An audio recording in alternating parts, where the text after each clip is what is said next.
शिवसेना के एक नेता संजय राउत जी ने यह कहा है कि आपातकाल इसलिए जरूरी था कि एनार्की हो गई थी। मैं पूछना चाहता हूं इंडी गठबंधन के लोगों से कि जयप्रकाश नारायण के नेतृत्व में हो रहा वह पवित्र जेपी आंदोलन एनार्की था।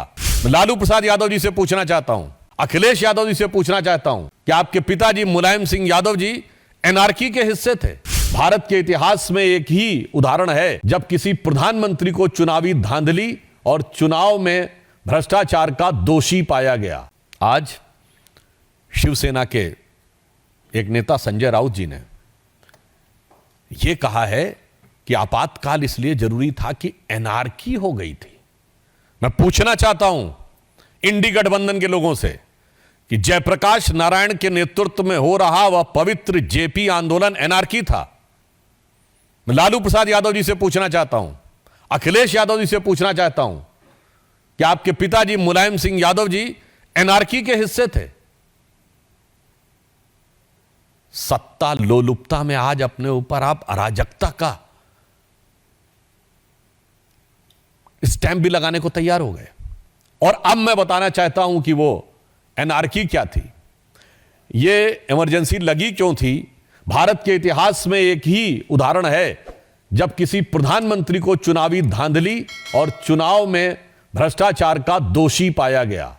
श्रीमती इंदिरा गांधी को इलाहाबाद उच्च न्यायालय के द्वारा, यह आरोप नहीं था, न्यायालय के द्वारा दोषी पाया गया और इस कारण से उनकी सदस्यता समाप्त कर दी गई। वो सुप्रीम कोर्ट गई, सुप्रीम कोर्ट ने कहा कि सदस्यता तो रहेगी परंतु आपकी सांसद के रूप में कोई काम नहीं कर सकती। 6 साल लड़ने प्रतिबंध था, आप सदन की कार्रवाई में भाग नहीं ले सकती, वोटिंग नहीं कर सकती। तब ये इमरजेंसी लगाकर वो जो संविधान का 38वां और 39वां संशोधन था वो रेट्रोस्पेक्टिवली लगाया गया, यानी भूतलक्षी प्रभाव से लगाया गया कि और प्रधानमंत्री पर कोई टिप्पणी कोर्ट नहीं कर सकता, प्रधानमंत्री के किसी निर्णय की कोई समीक्षा नहीं कर सकता।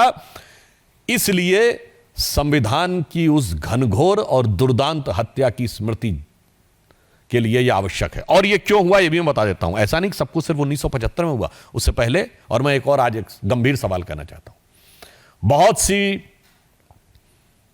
फॉरेन की इंटेलिजेंस एजेंसीज की रिपोर्ट्स जो डिक्लासिफाइड हो चुकी हैं और कईयों ने पब्लिश भी किया है, मैं इस कैविएट के साथ बोल रहा हूं, कांग्रेस पार्टी को उसमें अगर आपत्ति है और हिम्मत है तो उन पर मुकदमा करना चाहिए। Mitrokhin's archive KGB and the world part 2 जिसमें भारत का उल्लेख है, उसमें तो क्या क्या वर्णन है कि इमरजेंसी के दौरान विदेश की शक्तियां किस ढंग से भारत की सत्ता को संचालित कर रही थीं, कहां कहां तक हस्तक्षेप कर रही थीं। क्यों नहीं तक कांग्रेस ने आज तक उन पर मुकदमा किया या आपत्ति की। तो मैं आज पूछना चाहता हूं कि आज ये जो बहुरूपिया स्वांग बनाकर आए हुए हैं, संदेह उत्पन्न होता है कि आज कौन सी शक्तियां संचालित कर रही हैं। क्योंकि यह चुनाव भारत के इतिहास का पहला चुनाव था जब किसी विदेश में बैठे हुए धन कुबेर ने बाकायदा बयान दिया था प्लेज करते हुए कि मैंने $1 बिलियन रखा हुआ है मोदी जी को सत्ता से बाहर करने के लिए। तो मैं इसलिए कह रहा हूं इमरजेंसी के समय में भी, और मैं कई किताबें गिना सकता हूं पर मैंने एक का नाम इसलिए लिया है कि इनको हिम्मत हो तो इनके उस पर जाकर प्रतिवाद करना चाहिए, जिसने कहा था कि उस समय किस सीमा तक सरकार पर शिकंजा था विदेशी शक्तियों का।